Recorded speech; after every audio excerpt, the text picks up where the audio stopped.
네, 이슈앤피플 2부 이어가겠습니다. 이제 총선 얘기하겠습니다.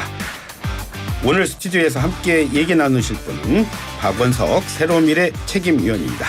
반갑습니다. 네, 안녕하십니까. 오랜만에 뵙습니다. 네. 야, 당명 바꾼다 얘기 있었는데 새로운 미래로 그냥 가는 거죠? 네, 뭐 당명 바꾼다 이런 얘기가 당 안팎에서 있었는데요. 예. 그 당내에 이 중지를 모은 결과 2월 4일 날 저희가 창당을 했는데 창당하면서 당원들의 총의를 모아서 만들었던 당명으로 이제 그냥 가는 것이 가장 나은 선택이다 이렇게 결론을 내렸고요. 예. 민주당에서 이제 공천 과정에서 예. 뭐 탈당하신 분들이나 이런 새로운 의원들의 이제 결합이 있었지 않습니까? 얼마 전에도 홍영표 의원도 오시고 그 과정에서 일부 이제 그런 얘기가 나왔습니다만 역시 이제 이 당명이라는 건 그 당의 정체성 가치 이런 것들을 이제 응축해서 보여주는 그렇죠. 그런 것인데 당원들과 함께 만든 당명을 이렇게 쉽사리 변경하는 건 아닌 것 같다라는 것으로 결론이 났습니다. 꼭 민주라는 말이 들어가지 않을까 뭐 이런 얘기도 있었는데요. 그러니까 이제 투표 전략상 선거 전략상 그게 조금은 유리할 수 있다라는 의견도 있었습니다만 실제 저희가 간접적으로 시뮬레이션을 해본 결과 큰 차이가 없는 걸로 드러났기 때문에 굳이 큰 차이가 없는데 당 내에 어쨌든 반대도 있고 또 2월 4일 날 창당하고 당명 변경부터 시작해서 통합부터 여러 가지 이제 논란이 좀 있었는데요. 계속 이제 이 새로운 미래의 가치 비전을 중심으로 국민을 만나는 게 아니고 뭔가 세력 확장이나 그 과정에서의 변화 이런 쪽으로만 당이 비추는 게 적절치 않다라는 판단을 최종적으로 내렸습니다. 예. 자, 어제 새로운 미래 선대위 출범식이 있었습니다. 자, 책임위원께서는 공동 선대위원장까지 맡으셨습니다. 네, 그렇습니다. 예, 목표 어떻게 잡고 있습니까? 일단은 지금 이낙연 대표, 김종민 대표가 각각 광주와 세종에서 출마 선언을 했는데요. 예. 그리고 이제 현직 의원인 홍영표 의원, 또 박영순 의원, 서른 의원 각자 이제 지난 4년 동안 혹은 길게는 10년 이상, 15년 이상 이렇게 활동을 해왔던 지역구에서 출마를 하셨는데 그 현역 의원들의 당선 그리고 이낙연 대표의 당선을 포함해서 교섭단체가 제 일관된 목표다 이렇게 말씀을 드리고 있고 물론 이제 정당 지지율이 아직 충분히 올라오고 있지 않기 때문에 당 안팎에서 우려가 있는 것도 사실인데 아직도 선거가 한 달 남았다라는 말씀 드리겠습니다. 예. 서른은 합류하셨어요? 사실상 정치적으로 합류하셨고요. 아마 이번 주 중에 입당을 하지 않을까 이렇게 예상하고 있습니다. 선대위 출범식에 오셨습니다. 예, 그러니까 합류를 하지 않으시면 사실상 같이 하실 거다. 네, 입당만 남았습니다. 입당만 남았다. 추가 합류할 의원 현역 의원 더 있다고 보세요? 아니면 이 정도 수지면 가도 일단 서른 의원까지 4분의 현직 의원이 오셨고요. 한 분 이상은 확실히 더 결합을 하는 걸로 저희가 그렇게 알고 있습니다. 예. 아마 다음 주쯤 되면 결론이 날 것 같고요. 예. 그래서 3월 22일 날 이제 후보 등록 마감과 동시에 그 선거 기호가 결정이 되고 또 선거 보조금 또 배분이 되는데 일단 5석 이상을 가지고 있어야 국고보조금 배분에 있어서 5%의 4석이랑 5석은 차이가 많이 나나 봐요. 네, 4석은 그 퍼센테이지로 국고보조금 배분이 안 되고 이제 의원 1인당 얼마씩 이런 식으로 배분되기 때문에 5석 이상이 돼야 이제 국고보조금 배분에 있어서 일정한 몫을 배분을 받을 수 있고 또 통일된 기호를 받을 수가 있습니다. 그런 면에서 통일된 기호를 받고 물론 기호는 가급적 앞순위로 가면 좋을 텐데요. 국고보조금 배분받는 기준은 저희가 충족을 시킬 수 있을 것 같다 이렇게 말씀드리겠습니다. 예. 지금 요즘 말씀하셨지만 각종 여론조사 지표가 새로운 미래에 녹록하지 않습니다. 당에서도 고민 많으시죠? 그렇죠. 아무래도 선거가 가까우면 이제 지지율이 모든 것을 말하기 때문에 지지율을 어떻게 끌어올릴까 저희도 이제 여러 가지 전략적 고민을 하고 또 지지율을 끌어올리기 위해서 선거의 어떤 프레임 메시지 또 전략 이런 것들을 집중적으로 고민하고 있는 상황이고요. 일단 2월 4일 날 새로운 미래가 창당을 했는데 그간 당 안팎으로 여러 가지 부침이 너무 많았습니다. 창당하자마자 일관되게 이 새로운 미래라는 정당이 가지고 있는 이제 가치 또 이번 선거에 있어서의 목표 예. 그 목표를 달성하기 위한 우리 선거의 어떤 이 전략과 슬로건 이걸 가지고 일관성 있게 또 의제 이런 걸 가지고 일관성 있게 왔어야 되는데 예. 뭐 그 과정에 이제 통합 이슈가 있었고요. 빅텐트. 근데 그게 이제 뜻대로 잘 안 됐죠. 그리고 이제 민주당 의원들의 결합 이슈가 있었는데 뭐 그것도 여러 가지 이제 우여곡절이 좀 있었습니다. 이제 그렇다 보니까 이게 당 밖에서 보기에 저 새로운 미래라는 정당이 안착하지 못하고 좀 흔들린다. 예. 이런 모습으로 비춰졌던 게 지난 한 달간에 있어서 가장 그 뼈아픈 대목이고 지금이라든지 전열을 추스려서 좀 그 일관성 있는 애초에 우리가 뜻을 세웠던 당을 만들 때 세웠던 그 방향대로 가는 것이 중요하다 이렇게 생각하고 있습니다. 예. 뭐 현실이지만 민주당 공천 잡음이 만만치가 않았습니다. 네. 그런 면에서 볼 때 뭐 전통적인 민주당 지지층들 많이 또 새로운 미래 쪽으로 좀 힘을 실어주지 않을까 뭐 이런 예상도 있었는데 사실은 그렇지가 않았어요. 왜 선택하지 못한다고 보세요? 제가 앞서 말씀드렸던 측면이 좀 있는 것 같아요. 예. 이 당이 안착하지 못하고 흔들린다. 이런 측면이 있는 것 같고 또 호남에서 어쨌든 그 민주당 공천 파동에 대해서 예. 그 비판 여론이 민주당 지지층 사이에서 높고 또 실망한 여론도 굉장히 높고 중간층도 마찬가지고 그리고 호남에서도 그런 여론이 높은데 예. 충분히 호남에서 이제 이 새로운 미래의 가능성이나 예. 혹은 이 새로운 미래라는 정당의 필요성 이런 예. 것들에 대해서 예. 아직은 공감대가 넓지 않은 것 같아요. 예. 사실은 이낙연 대표가 광주에 원래 불출마 의사를 접고 출마한 이유도 예. 그런 광주와 호남의 여론을 좀 바꾸고자 예. 하는 일종의 도전이라고 이해를 해주시면 좋을 것 같고요. 예. 이제 그런 것들이 이른바 이제 민주당 공천 파동 내홍에 이 수혜가 새로운 미래로 안 오고 있다라는 진단의 배경인 것 같은데요. 예. 그러나 어쨌든 지금 민주당이 저렇게 사당화 논란을 겪으면서까지 예. 이번 총선을 앞두고서 뭔가 본격적인 선거 국면에 들어가기 전에 안에서 갈등이 커지고 안에서 무너지는 모습을 보이는 것에 대한 예. 민주당 이탈층이나 예. 혹은 중도층의 우려나 걱정이나 비판들이 굉장히 많거든요. 예. 이제 그런 것들이 선거 국면에 본격적으로 접어들면서 차츰 이제 새로운 미래를 좀 인식하고 또 새로운 미래에 대한 어떤 지지나 예. 지원 이런 것으로 나타나지 않을까 이렇게 기대합니다. 이낙연 대표 광주 광산을 출마 말씀하셨었는데 자 그렇다면 그 지금의 호남 민심 한 달이면 충분하게 호남 민심들 다 잡을 수 있다 그렇게 보십니까? 글쎄요, 뭐 한 달이라는 시간이 짧으면 짧고 또 길면 굉장히 긴 시간인데요. 예. 조금 더 일찍 결단하고 조금 더 일찍 준비에 나섰으면 좋았겠죠. 그런 예. 아쉬움은 있습니다만 더 늦지 않은 것도 다행이라고 생각하고요. 예. 그리고 그리고 이낙연 대표를 비롯해서 가급적 저희가 광주의 거의 모든 지역구에 후보를 내기 위해서 지금도 노력을 하고 있는데요. 예. 이제 그런 모습들이 차츰 눈에 들어오면서 어쨌든 여론의 변화가 생기지 않을까 싶고요. 또 이낙연 대표가 이제 광산 의뢰 출마를 했는데 예. 저희가 광주 여론을 좀 확인해 보니까 예. 이낙연 대표가 출마를 하려면 광산 의뢰 출마해야 된다는 여론이 압도적이었습니다. 그럼 왜 거의 그런 거죠? 이견이 없었고요. 그게 아마도 광산 의뢰 지금 현역 의원인 민영배 의원이 대표적인 친명 의원인데다가 또 지난 뭐 꼼수 탈당 논란 등으로 인해서 광주 시민들이 그다지 자랑스럽게 생각하지 못하고 오히려 좀 바꿔야 된다 이런 여론이 많기 때문에 그런 요구가 있는 게 아닌가 싶고요. 그리고 이번에 이제 광주의 현역 의원들이 아직 송갑석 의원이 경선이 안 끝났습니다만 예. 다 떨어지고 유일하게 민영배 의원만 남았는데 그 남은 이유가 결국 이제 이번 공천이 친명 공천 더 나아가서 찐명 공천이었기 때문 아니냐 이런 이제 비판적인 광주의 민심이 그 이낙연 대표 출마에 있어서 광산을에 출마해야 된다라는 여론으로 표출된 게 아닌가 싶습니다. 예. 민주당 공천 잡음의 최대 수혜주는 조국 혁신당이라는 언론의 분석이 있습니다. 동의하십니까? 뭐 그런 면이 있죠. 지금 나오는 이제 지지율이나 또 여론의 관심이나 이제 이런 것들이 나타나고 있기 때문에 근데 조국 혁신당이 관심을 받는 이유, 지지를 받는 이유는 그냥 선명하기 때문에 그렇다고 생각해요. 선명하게. 검찰 독재 정권 종식 이게 이제 조국 혁신당의 그 기치고 예. 프레임이고 슬로건이고 선거 전략이고 예. 한데요. 지금 윤석열 정권이 지난 2년간 보여왔던 예.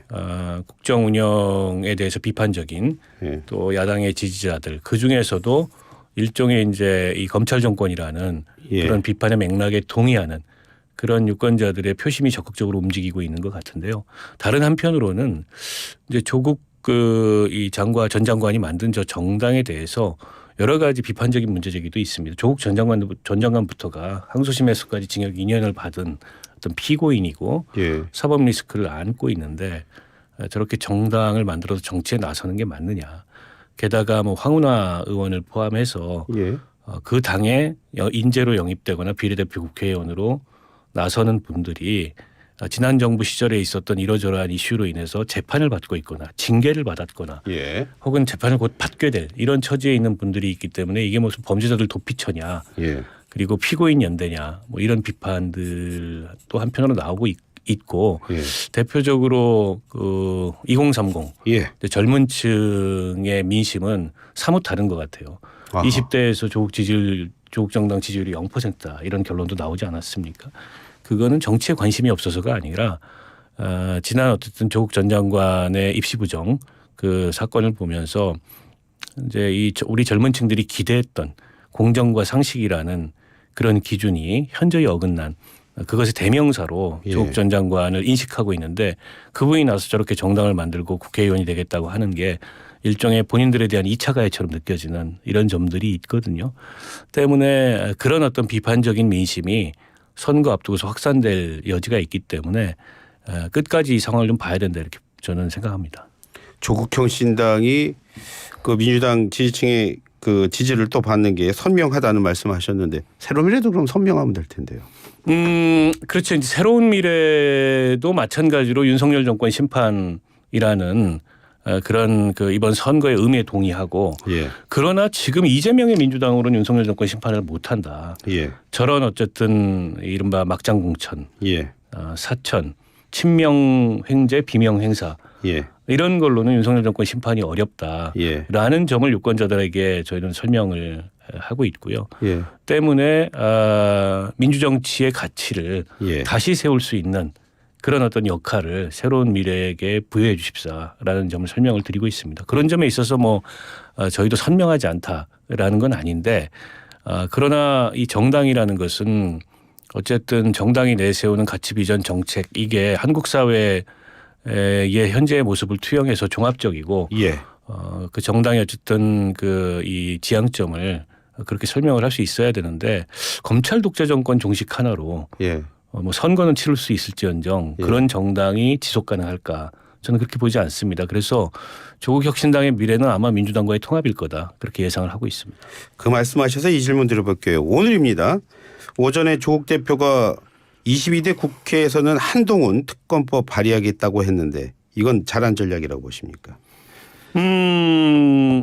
글쎄요. 뭐 한동훈 그 지금 비대위원장이 여러 법률적 그 논란에 휩싸일 만한 그런 이슈들이 있는 건 사실입니다. 예. 제가 보기에는 뭐 특검법이 통과된다기보다는 이걸 그 선거 공약으로 그렇죠. 내세워서 이슈화를 시키겠다라는 예. 그러면서 이제 표의 결집을 유도하겠다라는 의도인 것 같아요. 뭐 선거 공약으로서 그 선거 전략으로서 이걸 내세우는 거는 그 나름의 그러니까 조국 그 혁신당의 말하자면은 그 연장선에서 조국 혁신당이 그동안에 표방했던 바의 연장선에서는 저는 뭐 얘기가 되는 거라고 봅니다. 다만 현실성은 굉장히 떨어지죠. 예. 네. 그렇지만 표의 결집 또 아젠다 선점 이런 과정에서 이렇게 다른 정당이 하는 것들 보면서 글쎄요. 저는 뭐 이렇게 특검법 발의 내지는 탄핵 이런 걸 시사하는 정치 전략이라는 게 과연 지금 대한민국 정치를 더 낮게 하는 전략일까에 대해서 굉장한 의구심이 있습니다. 지금도 적대적인 진영 간의 갈등이 첨예하고 정치가 그것 이외에는 없는데 그런 진영 갈등을 더 격화시키겠다라는 공약을 내세우는 거잖아요. 단기간에는 그런 정책이나 공약에 환호할 수 있겠지만 이거는 우리 정치를 더 심각하게 병들이는 그런 결과를 낳을 수 있다고 보고요. 때문에 조국 전 장관 같은 분이 정치에 나서서는 안 되는 겁니다. 그러니까 이분은 자신을 윤석열 검찰 독재 정권의 피해자로 예. 그렇게 이 프레이밍하고 이런 어떤 피해를 없애야 된다 이렇게 설명을 하고 있지만 그분이 수사를 받은 건 문재인 정권 때 수사를 받았습니다. 그리고 문재인 정부의 집권 후반기를 망친 장본인이 조국 전 장관인데 지금 와서 본인 사건의 본질을 저는 호도하고 있다. 그리고 이게 무슨 시국 사건도 아니고요. 조국 전 장관의 혐의가 문서 위조 혐의입니다.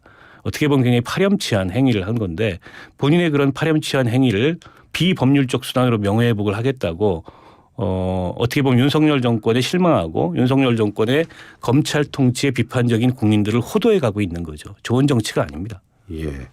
민주당이 이제 이재명, 김부겸, 이해찬 이렇게 세 분의 3인 선대위 체제로 간다고 하는데 자 그렇게 되면 당내 불만 무마시키고 통합으로 가는데 도움이 될까요? 어느 정도 도움이 되겠죠.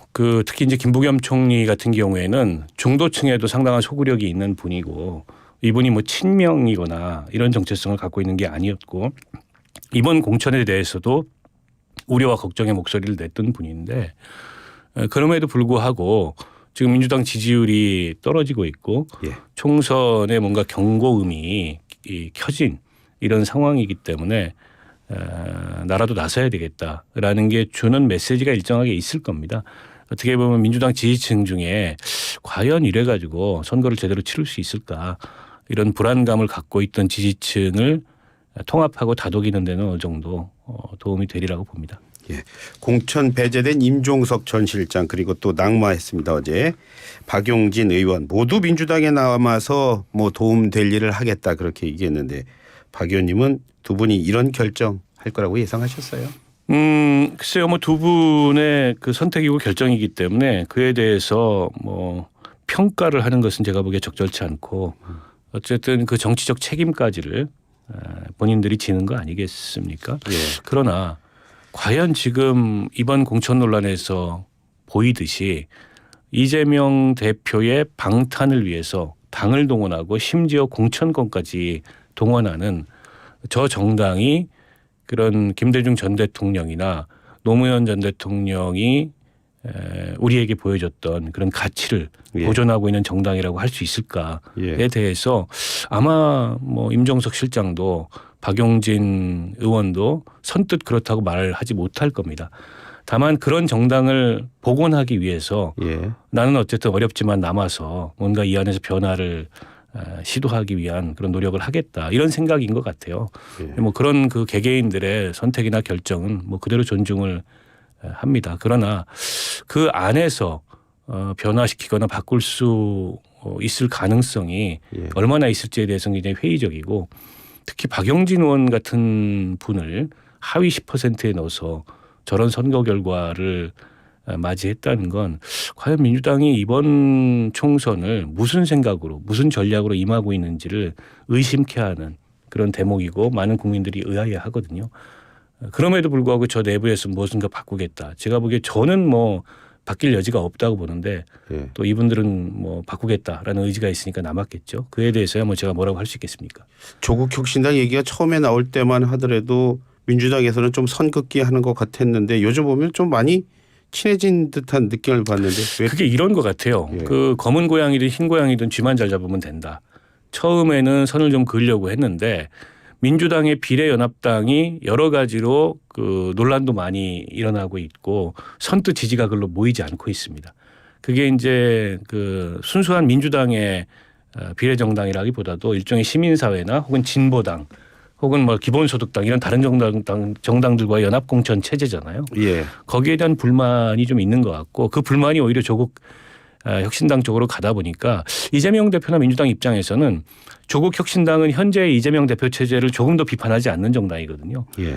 때문에 거기서 비례대표가 많이 당선되더라도 나중에 통합 가능성이 있기 때문에 뭐 흰 고양이든 검은 고양이든 쥐만 잘 잡으면 된다. 이런 심정으로 조국 혁신당과의 협력 가능성을 열어놓은 건데 지난번에 조국 대표하고 이재명 대표가 만나는 장면은 굉장히 그로테스크했습니다. 예. 마치 그 범죄자 연대의 완성을 피고인 연대 완성을 보는 듯해서 그리고 사법 리스크 이 체제의 완성을 보는 듯해서 저는 개인적으로 굉장히 그로테스크했습니다.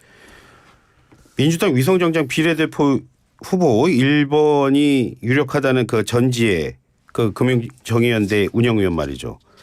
자 민주당에서 뭐 재검토를 요청했더니 오늘 후보를 사퇴했어요. 이건 어떻게 보세요? 예, 아무래도 이게 이제 뭐 색깔론까지 나오고 있기 때문에 예. 민주당에서도 여러 가지 우려를 표한 것 같고 예. 이제 이게 시민사회에서 받아들이기 쉽지는 않은데 아마 당사자의 결정으로 전체 총선 구도에 피해를 안 주겠다 이런 결정인 것 같아요. 예.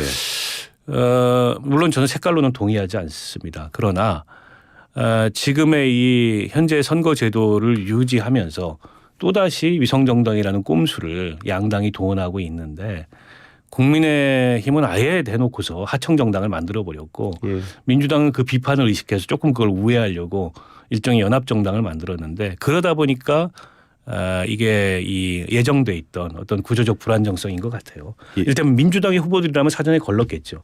근데 민주당의 후보가 아니기 때문에 그걸 걸을 수 있는 장치가 없었고 결과가 이렇게 났는데 이걸 물리라고 하니까 이게 상당히 갈등이 될 수밖에 없는 요소이긴 하나 당사자가 어쨌든 결단해서 비키는 모양새가 된 게 아닌가 싶습니다. 국민의힘에서는 그 도태호 변호사 말이죠. 공천 재검토하기로 했고 또 박덕흠 의원에게는 엄중 경고를 뭐 한동훈 의원이 직접 하던데 국민의힘 대처는 어떻게 보셨습니까? 도태호 변호사라는 분은 그냥 한 번의 실언이 아닌 것 같아요.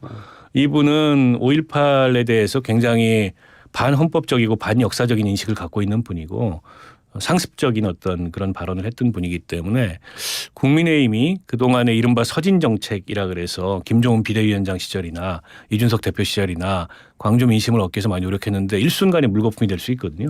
아마 저는 공천 취소될 거로 봅니다. 예. 예, 오늘 말씀 뭐 이렇게 어떻게 하다 보니까 시간이 다 지났습니다. 오늘 말씀은 여기까지 들어야 되겠습니다. 예, 고맙습니다. 네, 고맙습니다. 예, 지금까지 박원석 책임위원과 함께했습니다.